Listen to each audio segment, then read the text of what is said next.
Okay, green light. Thank you. So, I'd like to call to order the February 8th, 2022 council meeting. Tara's not here yet, but she said she will be, so we're going to go ahead and get started. Can you please join me in the Pledge of Allegiance? I pledge allegiance to the flag of the United States of America and to the republic for which it stands, one nation, under God, indivisible, with liberty and justice for all.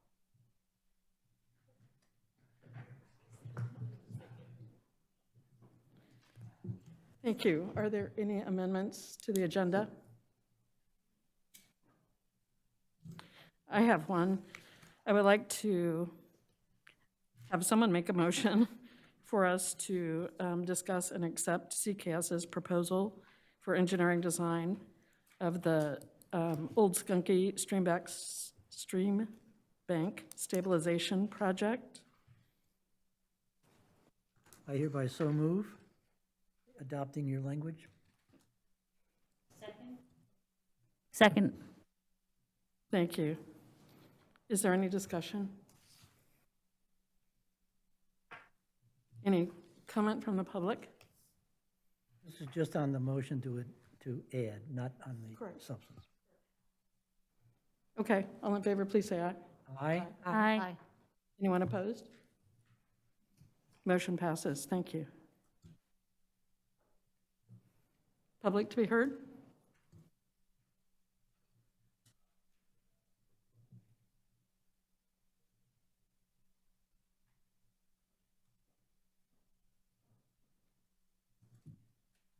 Good evening, Paul Salvatore, 148 North Elm Avenue, Newtown, PA. Good evening and congratulations to the people on the board who were elected and sworn in. This is my first time here to formally say this to you, but I reached out to you on the side. But one thing you need to remember, you may have ran as a Democrat, Republican, Independent, whatever, but that's done. You represent everybody in the borough, and you have to represent them equally. And it goes for when you appoint people to boards and commissions. It shouldn't matter whether it's a D or R or an I after a name. What should matter is their qualifications, not their political affiliations. So I hope you'll take that in consideration, because I know councils in the past have always thought that, and other times members of the council haven't, based on some of the appointments I've seen. So I hope going forward you'll do that. If you don't, I'll be here to remind you. Also, I'd like to point out that the Newtown Rotary Club had a great December. We started with Breakfast with Santa, where we fed 180 kids in need and families in need in our community at Washington's Crossing Inn. Then we did the Angel Tree Project, where we sorted over 1,600 gifts for families in need in our community, as well as people who live in the homeless shelter and people in the motels on Route 1 and 13. We proceeded along also supporting the Santa House and the tree lighting. And then we ended up on December 24th putting meals together for 225 people in our community. Many of those were at the homeless shelter. We fed the entire homeless shelter down there in Lower Bucks, plus the people in motels, and we fed 225 people, gave them enough food to last them 3 days. And it was the Rotary Club, but it was through the generosity of Joe Garvey and the members of this community, where you come up with 1,600 gifts.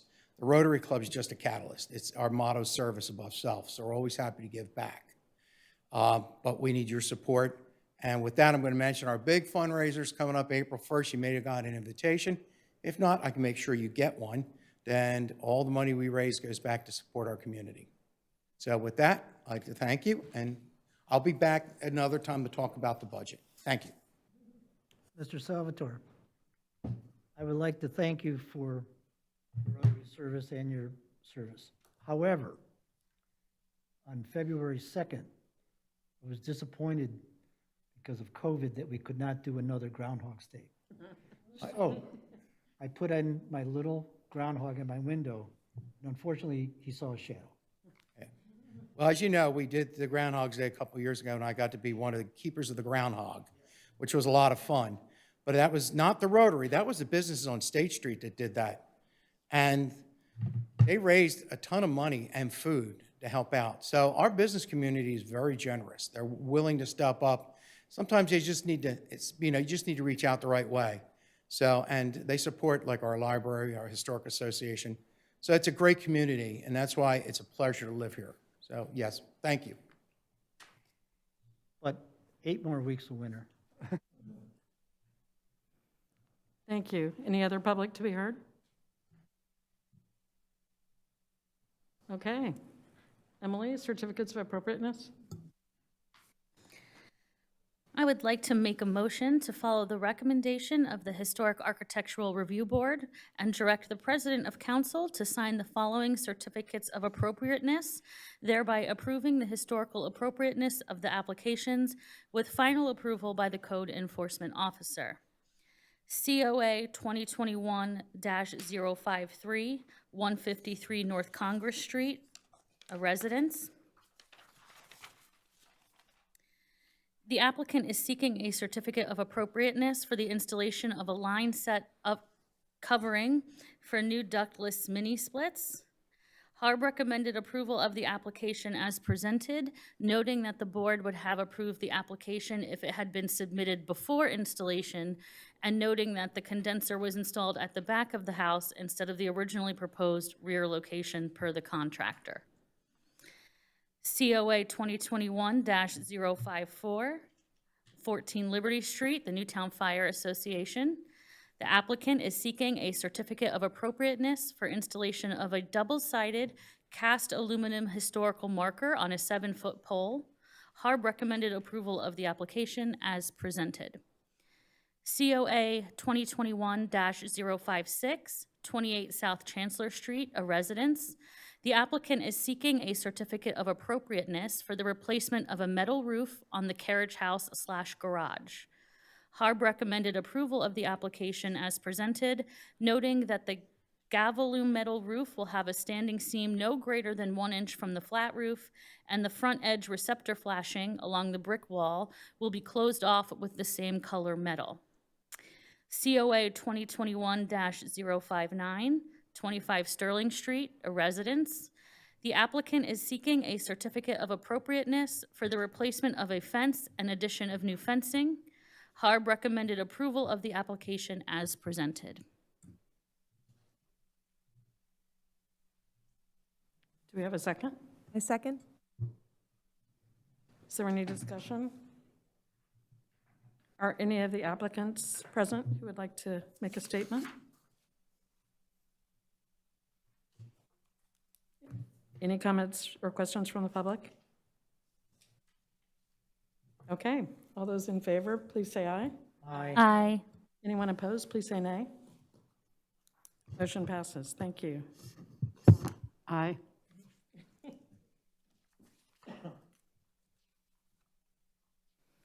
All right, the next item on the agenda is a presentation by Remington and Wernick engineers on a proposal to help us with writing grants and traffic studies. Bob, do you want to present everyone else? I would love to in just a second. Would love to say Happy New Year. Good evening, everyone. And on behalf of our firm, Remington and Wernick, I'm Bob Dorio. But we are delighted to be here tonight to talk to you about some level of service that we believe in the long run can be of a great benefit to the borough in moving your agenda forward. These are very specific services that we provide. We think it's relatively unique to the industry in what we do, and we have our professional team here with us tonight who's going to elaborate a little bit more on that. But we wanted to just mention that in addition to, we currently serve as your zoning and code officer, so this would be kind of in addition to that. Our presentation is going to focus on some very specific items that, again, I said are unique to the industry. We are one of the single firms that provides this level of service. It's like a Christmas present. We're going to let you unwrap a little bit at a time here tonight. But one thing I did want to say, we are not here to displace anybody. We are not here to replace anybody. We are here to enhance the services for your constituents. So allow me to kind of present our team that's here tonight, because we have a little bit of a hybrid. I'm on the sales and marketing side of the team. I want to introduce our technical team, and we have a top-notch team here with you this evening. First of all is Mr. Chris Fazio. Chris is a partner of the firm. He's also the managing director of our Pennsylvania operation, which encompasses our new Yardley office. When I say new, in the last 18 months, we're still getting it up and running. Our King of Prussia office and our Pittsburgh office. So Chris has a 13-year experience, so he's very versed in terms of Pennsylvania, being a Pennsylvania guy himself. Vanessa Nedrick is sitting next to Chris. Vanessa is also a partner in the firm. She runs our Yardley office, so anything that emanates out of Newtown Borough is going to be under her supervision. So she wanted to be here tonight to meet you all as well, explain a little bit about herself. And one of my sidekicks from the sales and marketing department is Jennifer McKeever. Jennifer joined us about 6 months ago and doing a great job. She'll be servicing clients in Bucks and Mercer County. So with that, I would like to turn over the presentation, and we promise it won't be long, and we hope it generates questions at the end, but to Chris to begin to talk about giving a little overview of specifically where we think we can help the borough. Christopher, you're on. Well, he's kind. I wish I was only doing this for 13 years. It's actually 26 years, but he's very kind to me. I appreciate that. So again, thanks for having us this evening. Going to discuss two specific things with you, grant procurement services, which Vanessa is going to discuss. I'm going to discuss traffic planning and design services with you briefly. So we've done this before. We've been in existence since 1901, having provided great services for that whole period of time. Locally represent over 35 municipalities in and around this area, 10 in Bucks County alone. So again, we have a very successful record. We've done it before, and we know what we're doing, and we can be helpful to the borough. In talking about traffic planning and design, we have seasoned professionals. This is what they do. They do traffic planning. They look at everything from a regional standpoint, and we understand the difference between boroughs and townships. You have a vibrant commercial downtown. You have issues with parking, congestion, traffic calming, safety. All these things are very unique to a borough, especially a robust borough such as yours. We have done this, and we've provided these services many times in the past. We have a tremendous amount of experience. We have a 20-person traffic department who, again, has this specialty, has this experience, and has done it so successfully in Pennsylvania in the past. And that is our traffic background, not to belabor it or to be up here for too long, because I know you have a very long agenda tonight. I'd like to introduce Vanessa Nedrick up, who's going to talk about our grant procurement services next. Good evening, everyone. So as Chris mentioned, we also offer grant procurement services. And what that is essentially is we take care of everything from the very beginning, from the application all the way through to helping the borough with their paperwork for the reimbursement. Because typically you have to put the money out first and then you'll get reimbursed, for the work that's been done. What makes us unique is that we have about an 88% success rate with obtaining grants. We've been doing this essentially since 2009, and we've learned a lot along the way. We deal with, all the different government agencies. We deal with DCED, which is a part of the Commonwealth Financing Authority at the state. We also deal with DEP, through the DCNR grants, things like that, PennDOT with the multimodal grants, things like that. So what we do is we actually get a chance and an opportunity to speak in depth with the reviewers. And what that knowledge gets us is exactly what they're looking for. So we tailor our grants to have those buzzwords in there to get you the grant and kind of set you apart from some of the other competition or other municipalities that may be looking for grants. With that relationship, if, some of these grants, they're actually on an annual basis. With that relationship that we built with the reviewers is they'll let us know when things are coming out in advance. They'll send us an email, they may give us a phone call. And typically what we like to do is we notify all existing and potential clients of all the grant opportunities that are out right now. And, if you're one of our clients, We'll already have some projects in mind, and basically we work closely with borough staff and whatever, the wish list that they may have, that they may not have funding for. So we keep all that in mind as we are pursuing these grants, and as things come up, we'll say, oh, well, that park project that you wanted to do, well, here's a grant for that. And so basically, we partner, with the municipality to, to get it done. And, like I said, we have an 88% success rate. I believe in 2021, we got over $10 million in grants for our clients. And, again, this is something that not everyone else is doing. If you have an administrator or don't have an administrator to handle the paperwork, we take care of all of that. So we'll complete the paperwork for you, give it back to you just so you can sign it. We'll send it off to the state or whatever agency is overseeing the grant. We'll take care of that all for you from soup to nuts. So also with that, with the resolution, you typically have to have a designation. So, if we were successful and the borough wanted to engage with our firm with doing the grant procurement services, we would just ask that we be designated as a special projects engineer, because you have to have that information included on the resolution when you go to submit the grant, that, the borough is giving us authorization to submit the grant on your behalf. So with that, I guess I'll turn it back over to Chris or Bob. May I ask you a question first? Yes. I consider the grants the fruit on the tree. How do we figure out which kind of fruit we want? How do we match the needs, especially with a new council? So how do we first identify what we need and then match ourselves with the grants?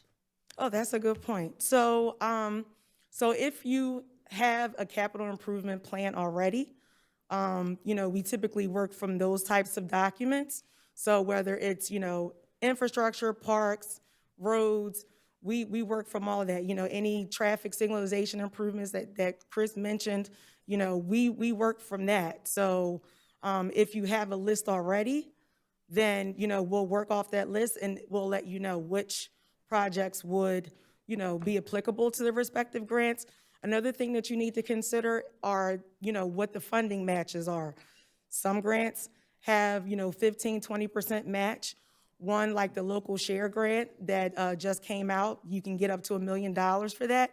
There's no match at all. So, it really all depends if the borough has money to spend for matches or if they don't. So all of that will be taken into consideration.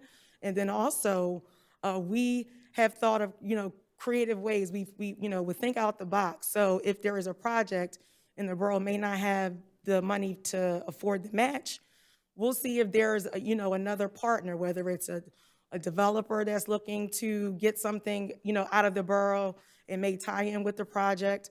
Or in the case of Downingtown, and I think Chris could probably say this best, the municipality wanted to do some sidewalks, and they needed funding. They didn't want to pay the match, and then they pretty much worked with the archdiocese and a developer to get the money to make the match. So Chris, you probably. So just to make you laugh, we love challenges. We love to beat our heads against the wall to see if we can make people happy.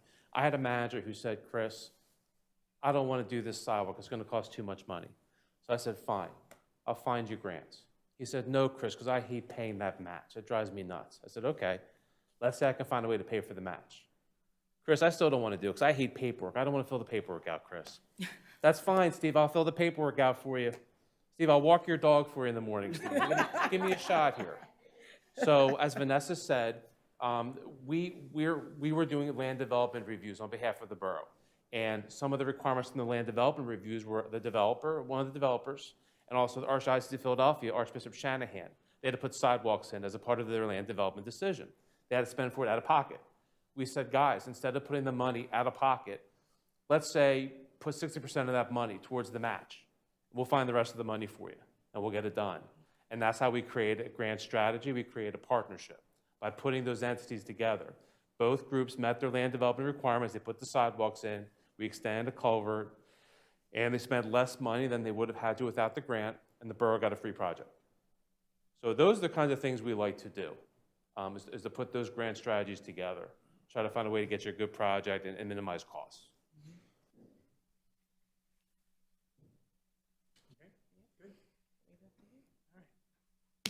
With that, just a little bit about company philosophy, because I think that's important, where I believe we are unique. We don't believe in just adding another town to our resume. That's not who we are. That's not what we're about. We're about partnering with our communities. We're about assessing needs. We're about enhancing constituent relationships with you. What we want to be is a part of the fabric of the community, a little bit larger than what we are now. And that's important to us. And just so you know, too, the firm gives back to our communities. We are very supportive of community events. So if your borough has an event that you need some sponsors to help, I know you have a great holiday parade every year, we're there as well, because we want to be a partner with our clients for the long term. As Chris was saying, we assess needs. We're not a firm where you just always come to us. We like to come to you with ideas. We assess what the problems are and say, here's a solution. And we got a great team to do that.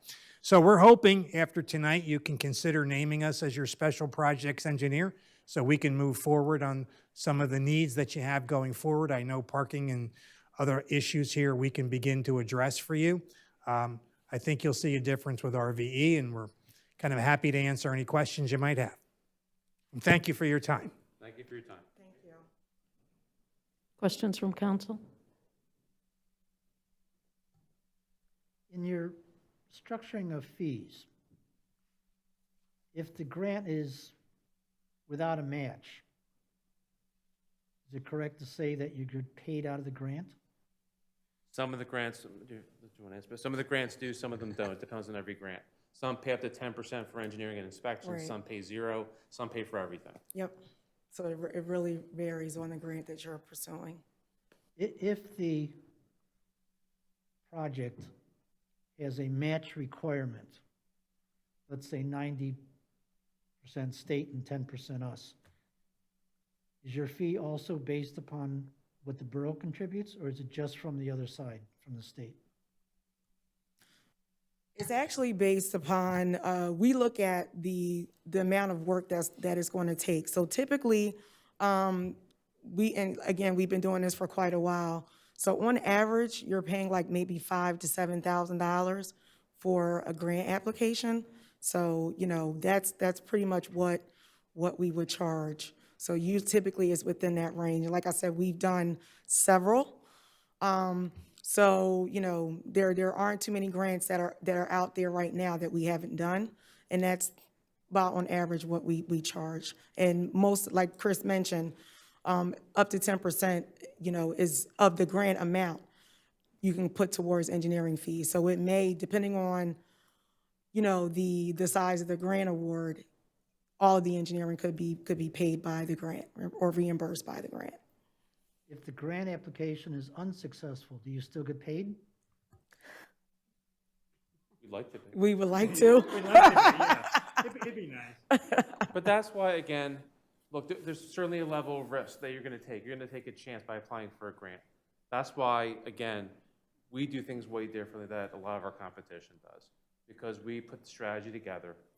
We put you in a position where you've got a high success rate for getting the grant. Something that Vanessa did not mention is we've been very much on top of the Biden money and the CARES money, and where's that money going? It hasn't gone there yet, but we have taken the initiative to be on top of it so that when it does come out, we know where it's going to go, what organizations are going to oversee it, and to the best of our ability, what the rules are going to be.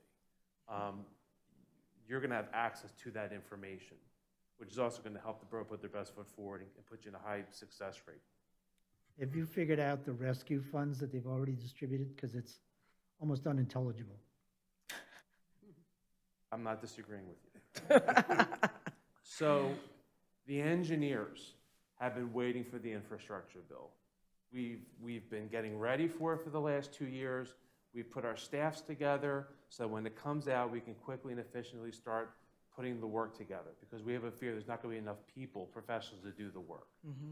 So we have been on top of it. And again, We think we know where the money's going to go and which agencies are going to oversee it, what the rules are going to be. And the folks that are under the Remington and Wernick umbrella are going to get access to all that information so that they can put their best feet forward, we'll say. There's one more thing I would just like to add that I forgot. Part of our sales and marketing division works very closely with the elected officials, not from a big politic way, but enhancing your grant application, making sure they're aware, making sure that it gets put to the top of the pile and not the bottom of the pile, that they write the letter of recommendations for you. So we have a good relationship, and we maintain that relationship regardless of, political philosophy or ideology. We do that to assist our clients. And that's another part of the service that kind of gets hidden, but it's very important that you have that recommendation from your state rep or your state senator to move it along through Harrisburg. So that's another little facet of what we do in the sales and marketing side. So we're here to serve you any way we can. We would love that designation if you want to move forward with this. Love to leave here tonight with it if we could, but certainly you may want to consider it a little bit more. We understand that. But again, thank you unless there's any other questions. Anyone else? I have some. So you talked about a capital improvement plan, and we don't actually have one. We have the skeleton of one maybe in our comp plan that's still being worked on. We can help develop that. But a lot of the grants have very short timeframes for applying. So do you see that as a real impediment in the beginning, at least? No, we don't see that as an impediment, because if you have a very preliminary scope of work, that is enough for us to work with to assist the borough with coming up with a cost estimate that's typically required with that grant application in order to justify the amount of funds. So all we would need is just like maybe 2 or 3 sentences, or maybe you just describe what the project is, and that's enough for us to put it to paper. And Bob just gave away one of our secrets, talking about the, typically all of our grant applications, they are submitted with letters of support from the elected officials. So, so that kind of puts us, set us apart from some of our competitors that may do this as well. And I would caution, don't be upset or alarmed that maybe you don't have the 5-year capital plan. A lot of boroughs don't. So what we do with no charge is we meet with you, we sit with yourselves and the staff, we come up with your wish list. What are the things you really wish you could implement, but you just maybe don't have the resources to do it? We then come back to you and we come out with a list of grants. Again, that's the strategy. What could you go after? 1, 2, multiple grants to try to get that money, bring it in so you can get the project to move ahead. And that's how we make that happen, is we put together that strategy for you. We're also a little different in that, we push you almost more than you push us. And what I mean by that is the second we know the grant's going to come out, and we don't wait for it to come out, we know when it's coming out. Yeah, we know We that. meet with you, and you are well aware of it. You're well informed, you're well educated, because we give you that information. And I don't say we pester you, but we want to make sure we don't leave any meat on the bone. We make sure that if you're not going to go for the grant, it's really because you just don't have the taste for it at this time, not because maybe no one gave you enough information so you can make an educated decision. So we push you. If as soon as you say, Chris, we're not interested, we stop. But we just want to make sure you have the ability to make that decision. We don't want to take that away from you. Right. We provide all the information to you, and then you let us know if you want to pursue it or not. Thank you. I think I sent over to you, Madam President, a listing of the current trust fund grants that have come out. So that's as current, it just came off the press, it's coming, so strike while the iron is hot. I know you work with a lot of municipalities, and we're a relatively small one, so I would imagine that several of us could be vying for the same grant money. How do you manage that? We have an outstanding staff. Yeah. We have a department that focuses just on that. Yeah, we have a grants group, and they, again, with I think our success rate speaks for itself, so. And I think a good point is, Madam President, you said it, you're a small borough. We represent a number of small boroughs. We understand probably better than most the unique nature of boroughs versus townships. The problems you find are traffic and planning and, making sure the commercial district has enough parking spaces and movement, and we understand that because we represent so many boroughs. as opposed to townships that are larger, sprawled out, don't have the same kind of issues. So, as Vanessa just said, you would be unique, no different than the uniqueness of our other boroughs, because they have a different flavor than townships and counties and bigger municipalities. So we get it. We probably represent over 30 boroughs in southeast Pennsylvania. I think there's a piece of Susan's question that that got missed, if I'm correct, which was, say we're competing against another one of your clients for the same grant. How do you manage that? Obviously, you give each one the best opportunity, and it's up to Harrisburg. But just sort of, tell us a little bit about that process. I think that's what you were asking. Well, let me tell you a neat story. If I gave you our list of grantees, and I believe it's in the packet we gave you, you'd notice some interesting things. Number one, you see the same name a lot. You see the same name getting the same grant year after year after year. And you see lots of different folks. You see authorities, you see municipalities, you see boroughs, you see townships. There's a common misperception that if a borough gets the grant in year one, well, I'm never going to get it again. I'm going to wait 3-5 years before I apply again. That's completely untrue. Because, and I don't want to sound arrogant, but if you have the Remington and Wernick engineer's name associated with the grant, it gives you points, puts you in a higher level of success. And the reason why is because we administer the grants. The folks who administer the grants, they're wonderful people. But if you're going to do their work for them, you're going to fill the paperwork out, you're going to make sure the money is spent properly, you're making their lives easier. And they know we do that because we have that organization in place. So to answer your question, it's not so much that's a competition between towns. We see it as us versus everybody else, because anyone that's associated with our brand, we think you're going to be very successful, which you can see by our success rate on the grants. And so I'm sorry, this might have already been clear, but I missed it. Do you have people dedicated to doing grants, or is it engineers who work on projects who also are very well versed in writing the grants? We have an actual department with writers. That's when I said unique. We're unique. There's a department head. We'd love to bring her to meet you sometime. And then obviously we have a traffic division that could come into town to help assess all of that.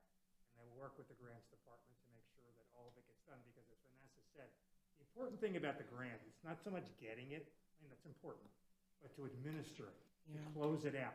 Because if you don't do that properly, the funding agencies aren't going to look at you very favorably the next time around. And that's the problem that a lot of small boroughs have. They don't have the administrative staff to be able to take a project from soup to nuts. That's why we're important. That's why boroughs love us, because we don't burden their staff to do this. We just get them money. Any other questions from council? We were the recipients of a approved grant for an intersection lighting program at Washington and Lincoln. So we already have that project funded. How would you fit into that where we already have the project?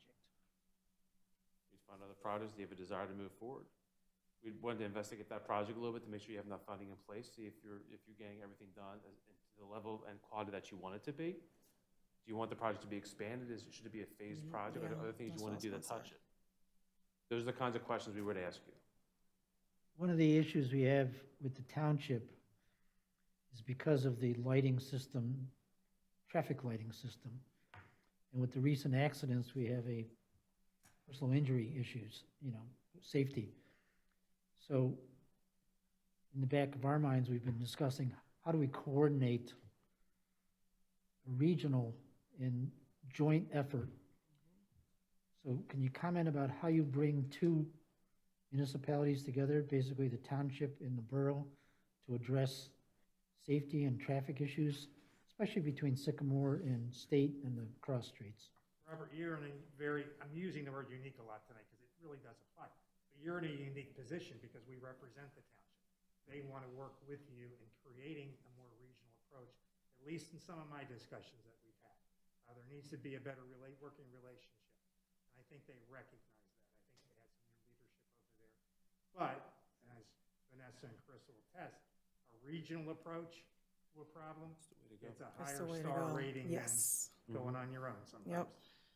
And That is I'll very I'll true. also say that Remington and Wernick represents neighboring towns. We're the township engineer in both towns, and it's only created a successful relationship. There's been no negativity whatsoever. They actually have, we've found that they've actually applied for joint grants together. When you have multiple participants in a grant application, it makes it that much stronger. Thank Well, you. we hope you like Great what you heard. questions. And we hope you consider bringing us on board in a little more of an enhanced role. And we promise you we'll do the best we can for you. Are there any questions from the public about this? Julia? Give her 6 feet, Robert.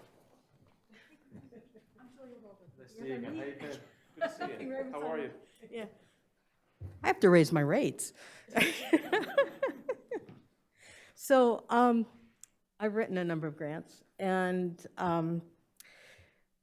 the part that takes a lot of effort is the narrative, okay? And a lot of the time was spent in writing the narrative, in doing research, history, looking up all the documents that the state has, and trying to figure out how the particular project might fit into the state requirements. Say, I've been doing DCNR grants, so it'll be like recreation plans, et cetera, et cetera.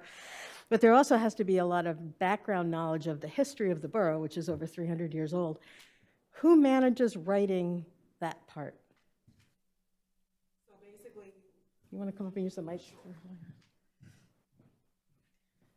so each grant, now, what's interesting about our firm is that the grant writers, they all have a specialty. So depending on what the project entails, and what grant is selected, that person would be responsible for writing the narrative, doing all the background information, coordinating with the borough staff to get that information. And basically, we don't submit until the borough is satisfied. So we'll draft it, we'll share it with the borough and say, with the timing, and we understand a lot of them have tight windows, but we've been doing this long enough that we could turn a draft around fairly quickly, and then we'll share that with the borough, welcome their comments, make any changes, because again, we're representing them on paper. So we don't want to put anything forth that they're not happy with. So we always make sure we get feedback from our clients before we make the submission. But yes, you're right. Writing the narratives that's the most tedious part.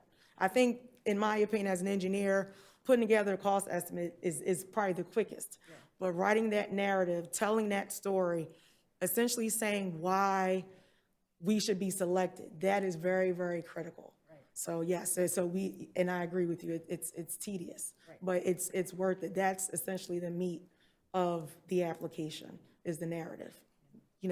Pretty much putting together that story. So my other question is, and you touched on it in terms of the upfront cost for the borough. So you're saying that it costs approximately $5,000 to $7,000 to produce the application, and that's assuming that includes whatever basic engineering has to be done for it, writing all the information, getting all the letters, putting it all together, sending it in, all the rest of that part. So that's an upfront cost, whether the grant is awarded or not. And then on the other hand, the assumption is, or your hope is, that if the borough gets awarded the grant, that you become the engineer for that project. That's obviously the, I like this one. I said you're taking my job away.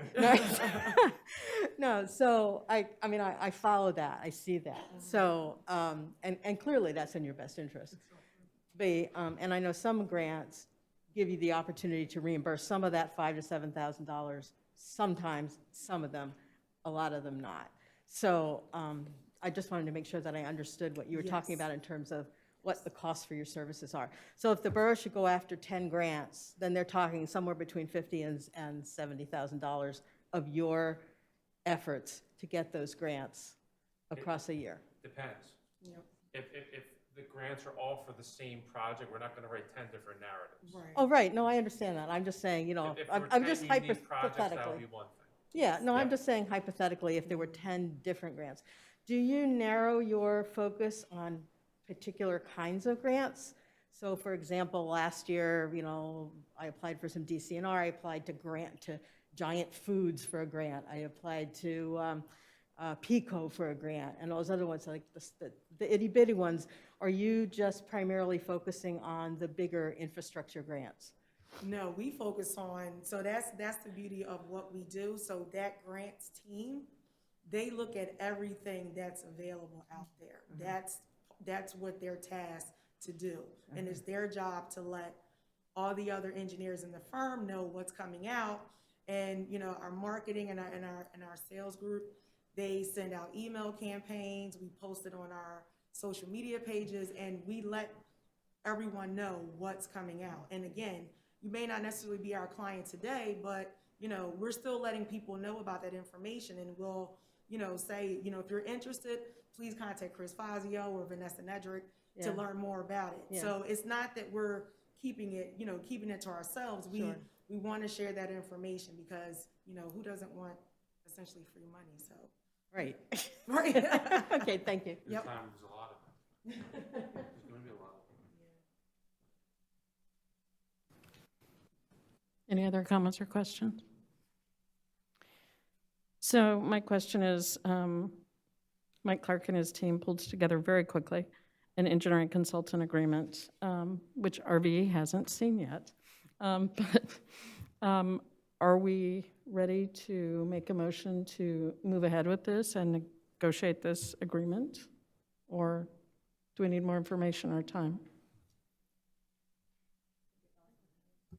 I think they'd sound terrific, and it sounds fantastic. My only question, I know there was some question of whether or not our current engineering firm was going to also put their hat in the ring. And I hadn't heard back about the status about that, so I wanted to check in. I've spoken with CKS, and they do not have a dedicated team that writes grants.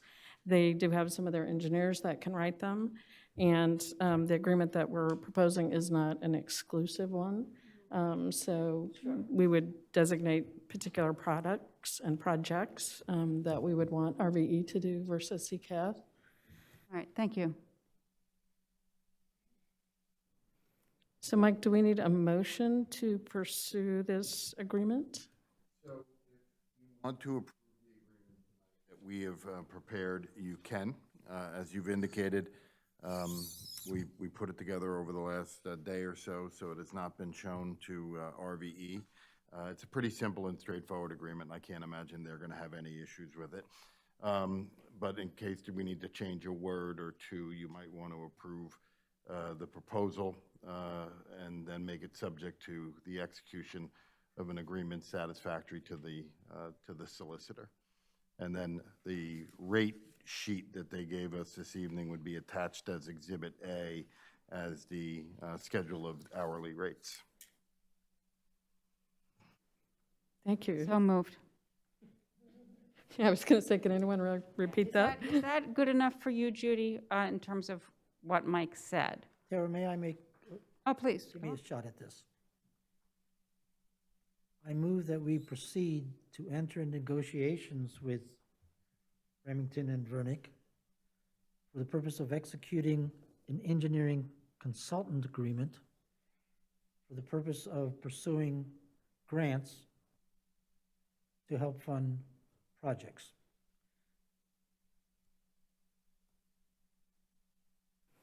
I'm not sure how appropriate that is. Entering into negotiations doesn't mean approval. Sure, Bob, that you're approving it tonight then. I think what we're doing then is we're bringing it back next month if that's the way you want to move forward tonight. Well, when you have one lawyer in the room, things get done. When you have two lawyers in the room, it'll take another month. Right. And I've been in those chairs. So I want to proceed, but it's subject to the entering of an agreement mutually agreeable to both sides. So is it a conditional approval, or how do we phrase that? So, again, you could be approving to accept the proposal with Remington, with RVE, subject to the execution of an engineering consultant agreement to the satisfaction of the borough solicitor. So what that allows me to do, all of you should have this copy of this agreement, it allows me to change a comma here or there or a word here or there. Obviously, we would not be changing anything substantive without reporting back to all of you. But instead of, like I said, a change of a word here, a change of a word there. If we can get that satisfactorily done in the next couple of days, this can be executed and then they can get off and running. So within that colloquy that you just said, you said the magic words. So could you reduce it to a motion which I could adopt?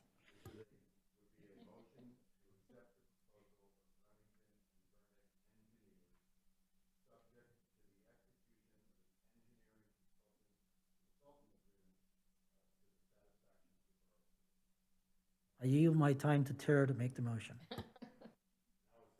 So moved, yes. Seconded. Any further discussion? Anyone from the public? All those in favor, say aye. Aye. Aye. Opposed, say no. Motion passes. Thank you. Thank you very much. Look forward to joining the family.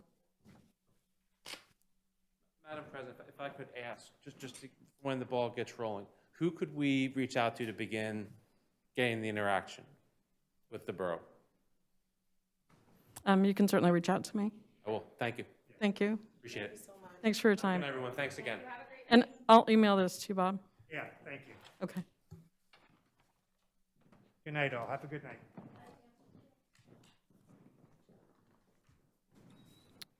All right, I'd like to move to the old skunky proposal that we added to the agenda. This is a motion to accept the proposal from CKS. Would anyone like to make that motion?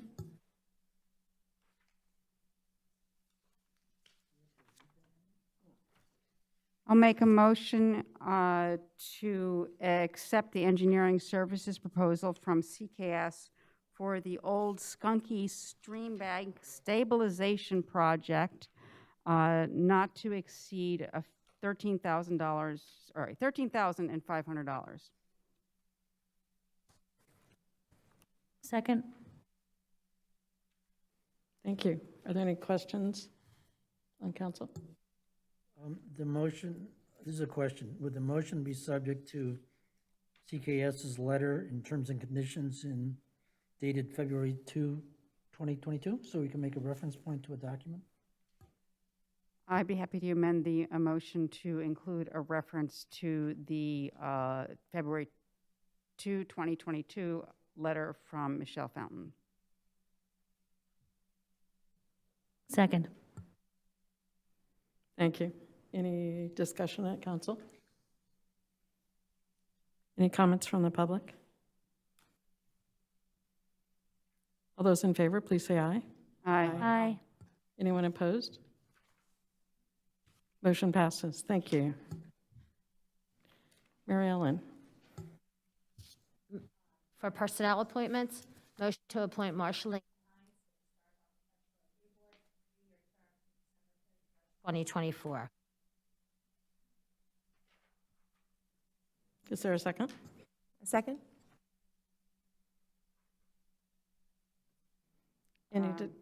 Go ahead.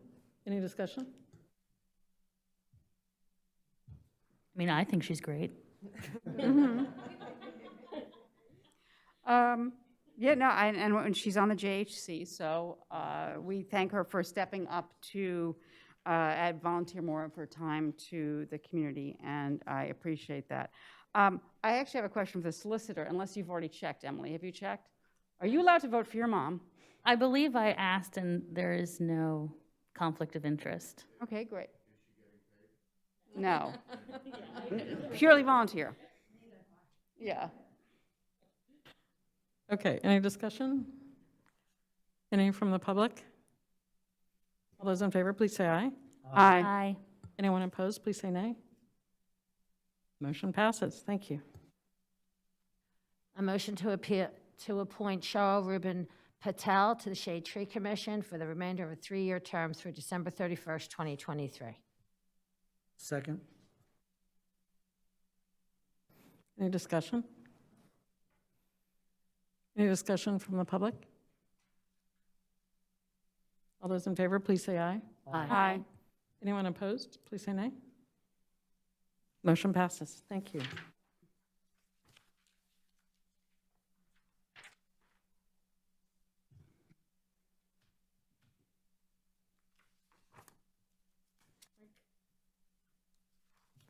The next item on the agenda will be a public hearing to adopt ordinance amendment number 785. So if we can have a motion to open the public hearing. I move to open the public hearing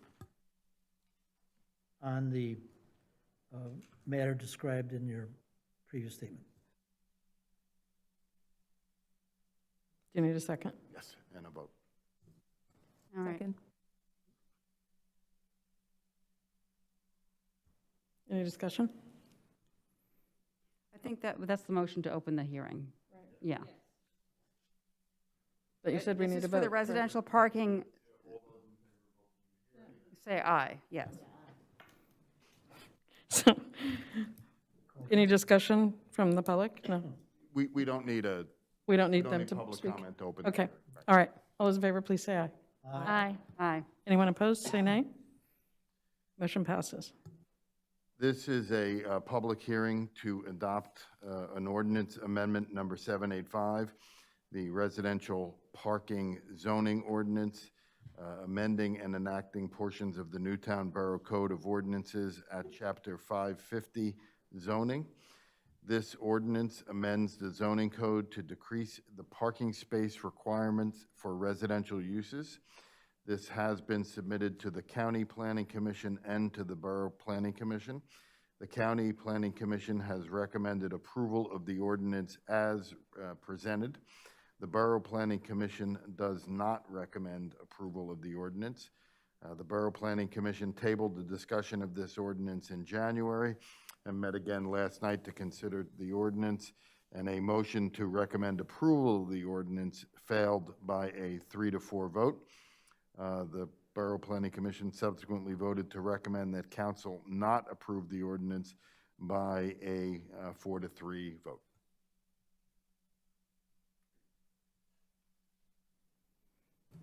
So do we have a motion so that we can open discussion?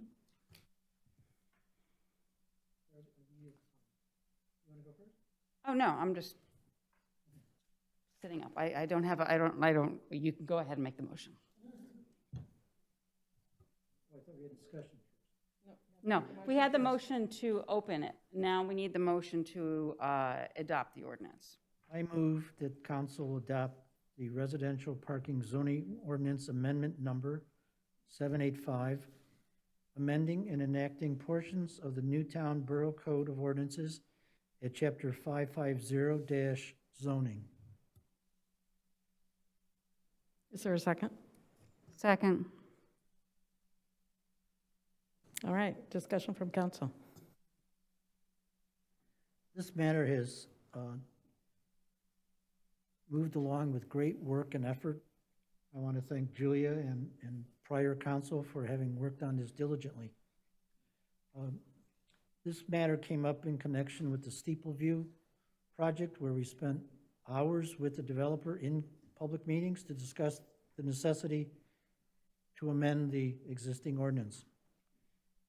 My understanding of the resistance of the borough's planning commission is they wanted to see plans. Well, that's like putting the cart in front of the horse. In order for plans to be developed, we need a zoning ordinance by which the developer can proceed. So I find the explanation of the planning commission inadequate to defeat this motion. I would note, as our solicitor pointed out, we had a 3-4, 4-3 vote, and that was already tabled and moved forward. So there was some discussion among the Planning Commission about whether this change was needed or not. The Bucks County Planning Commission did approve it. And I think we do have one member of the Planning Commission here, but my understanding is also it's not necessarily whether do we change it or not, but like, is this the right change? And I know there a great deal of research was put into it. There is always a little bit of wiggle, like, is it this or is it that? There's not an exact science, but there's quite a bit of study and data out there. And no matter what, I think everybody in the prior council fully agreed that the existing ordinance expected a substantially larger amount of parking than is standard in the area and in the country, really. So that no matter what, we knew it needed to change. So the question was, how much and for what numbers? And that was the process that we got to. So I am ready to vote aye on this. Other discussion? Any comment from the public?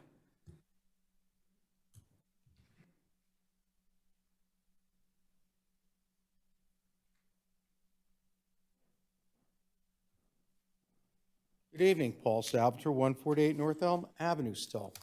I was on the planning commission that came up with the traditional neighborhood development, the T&D. And one of the things we used was the fact that there were 3 uses: residential, commercial, and office. And the idea was that when the office was in, the residential people were out, and vice versa. And then commercial would be whatever. But the whole idea was that they were sharing the spaces. It was among 3 uses. And now you've cut that down because this developer has eliminated to 2 uses, office and residential, which to me, I would think, and I even thought I heard a council person last time say, well, actually, you might need more parking, not less. Well, because you've eliminated one whole use. So I kind of question us changing it. And as far as plans, you can take a set of plans with this ordinance. The developer can go in front of them. He can seek relief, and he can go to the zoning hearing board. And I can tell you from having sat on the planning commission and for somebody who sits on the zoning hearing board, the big question is always parking. Do we have enough? Now, I live in Washington Village behind the Sunoco gas station, and this development's not going to affect me. But if I live on Mercer, Penn, Court, down in that corner, and you don't get it right, they'll remember who voted for it, because it's going to be a headache. We already have complaints in that area now that there's not enough parking.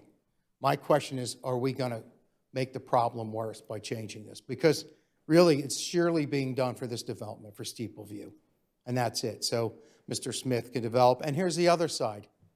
You could approve this, change this, and Mr. Smith could sell it tomorrow, because he's already come in here once about changing it and putting a senior living facility in there.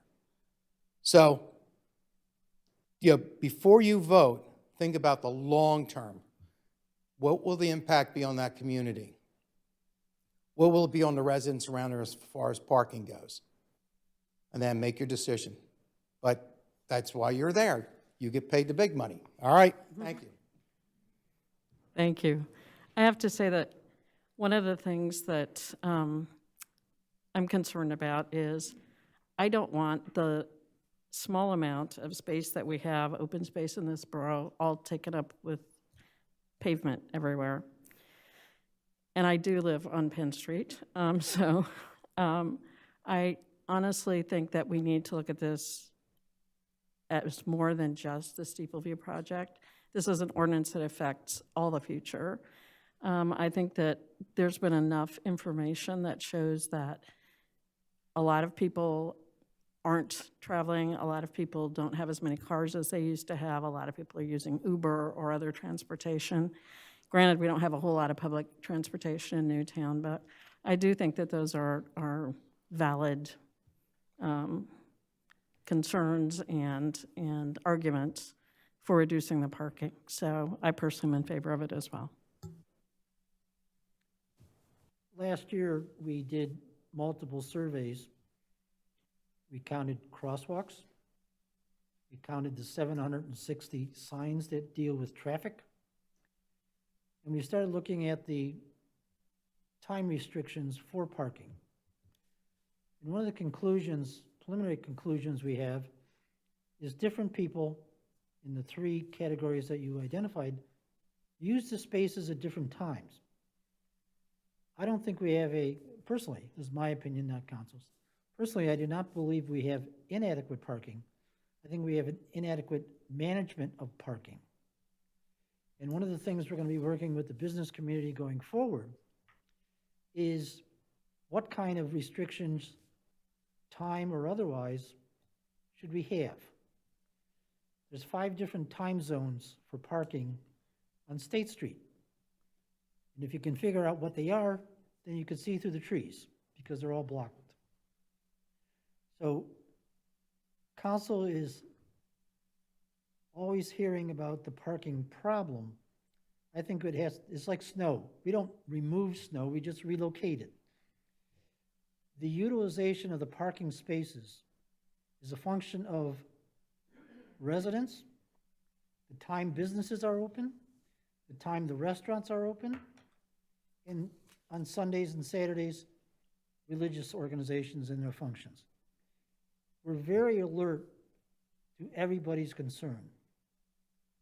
But we're also concerned about the blight between the creek and the business community, which has been sitting there for years. Rather, if this solves the problem and we can move forward on some kind of development, that's a good thing. This isn't the final approval of anybody's project, and it's not a concession to any developer.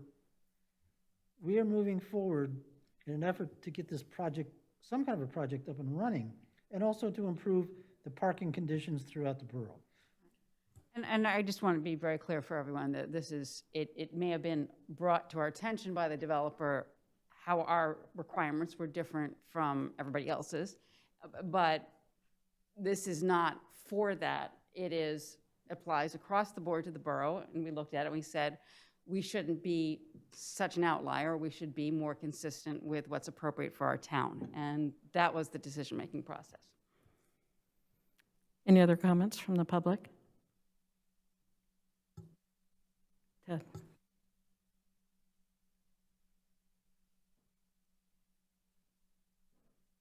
Ted Schmidt, 18 Barclay. It sounds like a lot of you have read the research that the Bucks County Planning Commission has passed on to us. And it is, I'm a research data guy.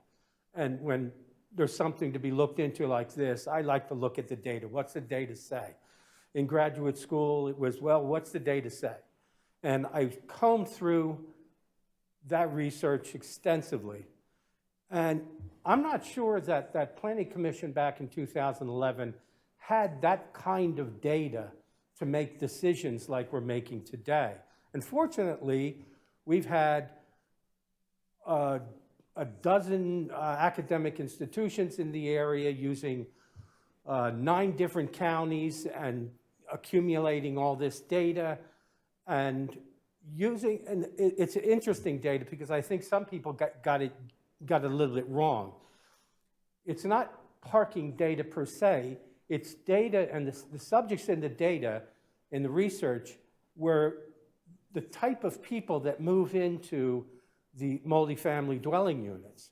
And it was all the demographics of them, how many cars do they tend to have, things like 24% tend to be single and live alone, and all kinds of, it's extensive and it's well done for a period of 2007 to 17. So I think my point is that's important to pay attention to what that data said. And the other planning commission back then didn't have it. And I really do believe this old ordinance is just too extensive. It's too severe with 3 parking spaces for a 2-bedroom. It's just too severe, in my opinion. There's others who have different opinions. Oh, thank you. Thank you. Anyone else? All right, we have a motion and a second. All those in favor of amending the parking ordinance, please say aye. Aye. Aye. Anyone opposed? Motion passes.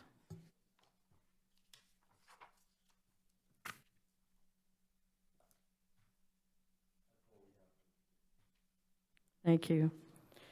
All right, on to approval of minutes. Can I get a motion to approve the December 14th council meeting minutes? I'll make a motion to approve the December 14th, 2021 council meeting minutes. Second.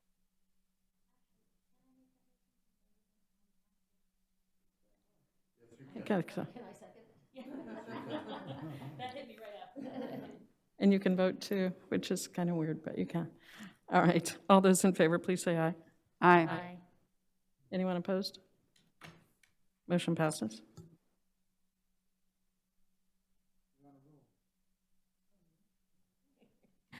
I'll make a motion to approve the January 3rd, 2022 reorganization meeting minutes.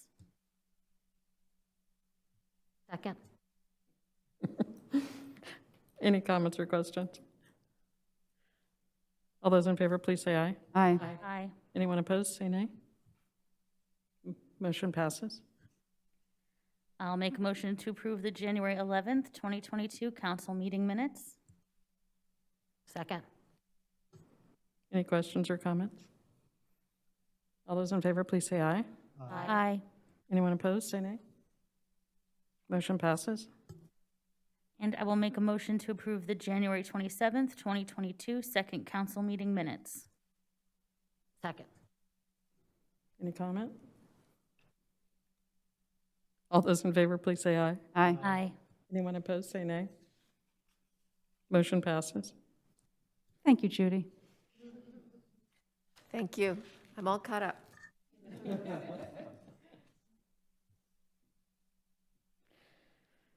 Budget update. As most of you know, we did amend or propose an amendment to the budget, and the special meeting to adopt that amended budget is this Friday, the 11th, at 4 p.m. in Borough Hall. It's a public meeting, obviously.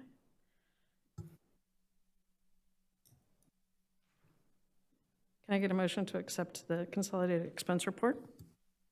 I'd like to make a motion to accept, subject to audit, the consolidated expenditure report for the month of January totaling $213,000 and, $213 and $199. Second? Second? I always do that. I always say 1,000 after the 100,000s, and now I get into the singles, and anyway. Thank you. Any questions or comments? All those in favor, please say aye. Aye. Anyone opposed? Motion passes.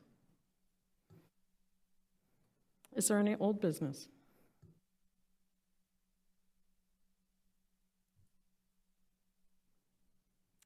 Any announcements? I think, Judy, we're amending the calendar to reschedule the Shade Tree Commission to bi-monthly meetings. We'll be working on that schedule.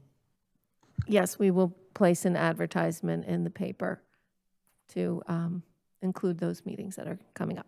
Okay, we'll finalize the dates this week when we're at council.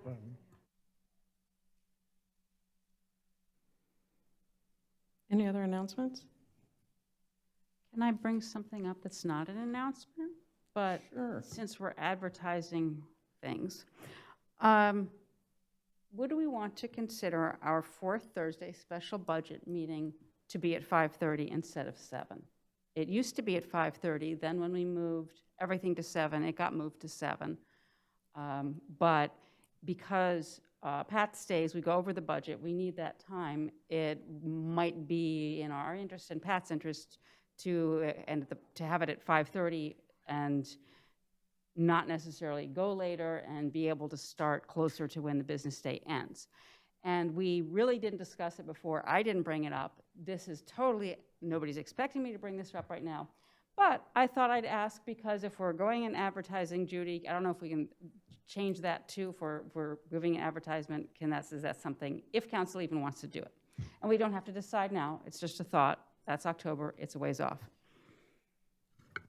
I don't know why we wouldn't decide now, though. I it think you makes should perfect decide now. Yeah, thank you. No. I just, because I am surprising everyone with this. I think it's a really good idea, and you're right. We used to do it at 5:30 and changed it, and I think not even on purpose, so I think it makes sense. Do we need a motion to change this? Because I think we approved the calendar before. Yeah, we would need an emotion because we have to then advertise that change to our meeting schedule. So for that, the fourth Thursday meeting, and either we make all the fourth Thursday meetings at 5:30 whenever we need to have a special meeting, or we just do it for the one for October. I would only add, Could you make the motion then? No, I'm just more. I would is everybody add- interested in making all of them at 5:30 or just the October one? And that's consistent. Okay, I'll make a motion to move. our second- Tara, can I just add? Yeah. I think you ought to, if we're going to advertise, we need to advertise the location of the meeting too, please. Time and location. And we need to know if the location is available, which we don't know at the moment, right? Right. So And I guess we would whether or make not- it Borough Hall because we don't usually have those, and maybe by fall, we won't feel so uncomfortable with it. Well, and I'd like to say that it should probably be somewhere where a hybrid meeting is available. Because I know I've heard from people when we're at the sewer authority, they can't watch and not happy about it, so. All right, and the standard default is Borough Hall, so, and if there's some needed, if there's a change in situation, we can always adjust that. So I'd like to make a motion to, is everybody good with that? Are we? Yep. I'm not so good with all of them being at Borough Hall, because, I mean, we could have one this month. We don't think so, but, right? Yeah. We can always, if we need to change something because, say, we have something and the case rates have gone up and we're thinking Borough Hall's a really bad idea and the sewer authority is available, we can then just get that information out, right, Mike? So if you advertise it to one location and then you're going to move it to another location, your two options are to re-advertise a sufficient time period before the meeting that you were moving, or, as we did the evening when we got locked out of the sewer authority, you just post a door. And normally what we recommend when you're posting the door, especially in a smaller borough like here, is if you post a door for a 7 o'clock meeting, but you're moving it from Borough Hall to here, that maybe you don't start exactly at 7, you start at 10 after or quarter after, to give anyone who went to Borough Hall and then needs to get over here. Right, or to the sewer. Those are your two options. Okay. So Judy, don't we have some of the work sessions, some of the Thursday ones, or any of them scheduled for here? Yes, but we would have to clear the time because because we had additional work sessions in 2022 scheduled here when it was understood, well, it was thought that we were going to have them at 7 p.m. And then when the meetings changed to 5:30, that made this room unavailable for 2 of them. So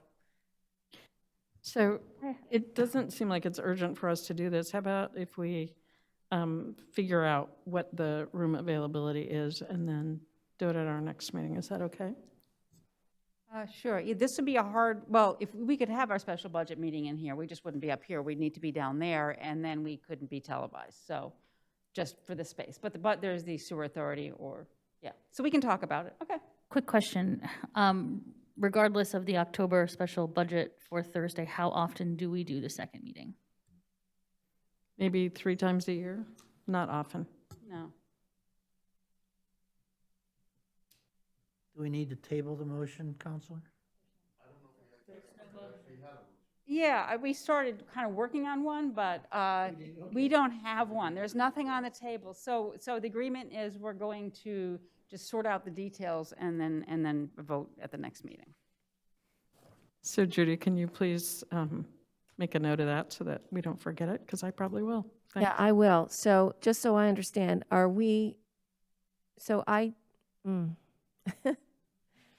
yeah,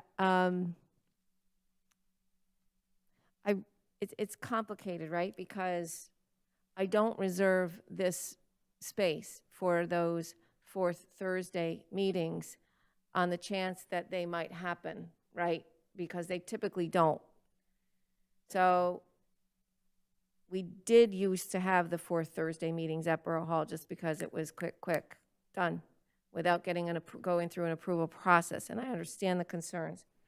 So But I guess where are my they? question is, do you want me to check with them for all 4 Thursdays at 5:30? Am I checking for all 4 Thursdays at 7 p.m.? I'm not clear on that. What does our current advertisement say for those Thursdays? I think they say here. I think they do say here. I'm pretty sure. When we advertised, we wanted all meetings here, right? As many as we could because of COVID.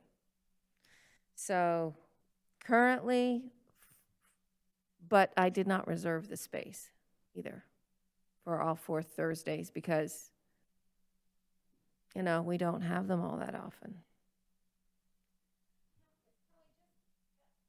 Advertise all 4 Thursdays at Borough Hall, and then if it comes that we're gonna actually have it, and we're nervous about COVID or there's a problem, then we just, and just be done with it. I'd be good with that. And then she doesn't have to, you don't have to worry about checking with these people.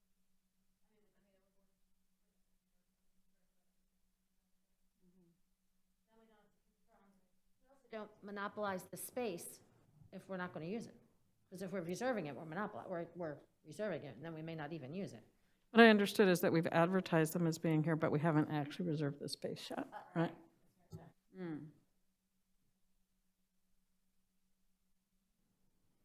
So again, can we do a bit more thinking and research into this and decide at our next meeting? Are you guys okay with that? Yeah. All right, thank you. Thank you.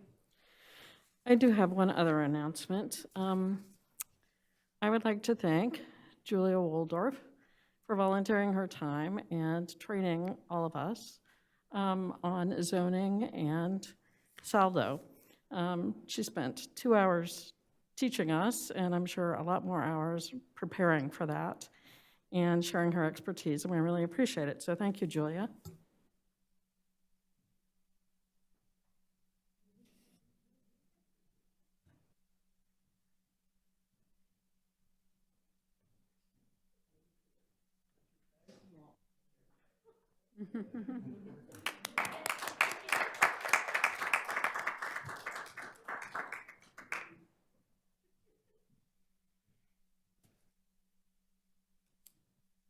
Ooh. It was actually a lot of fun. And I have to say, I learned a lot. And, you know, your questions were good. And so the advanced course, the master's level one, on non-conforming uses will be announced in the spring. I haven't had a chance to look at the recording. I don't know if anybody watched it. Did you really? Okay, I'm almost afraid. So, but I will steel myself and see what I actually said. If I said anything that was really outrageous, I'll let you know. But I did enjoy it, and I hope that it was useful, and I do hope that if you have questions, you know, that you will ask. Okay. Thank you. Thank you, Julia. We really appreciate it. Thank you. If there are no more announcements, public to be heard?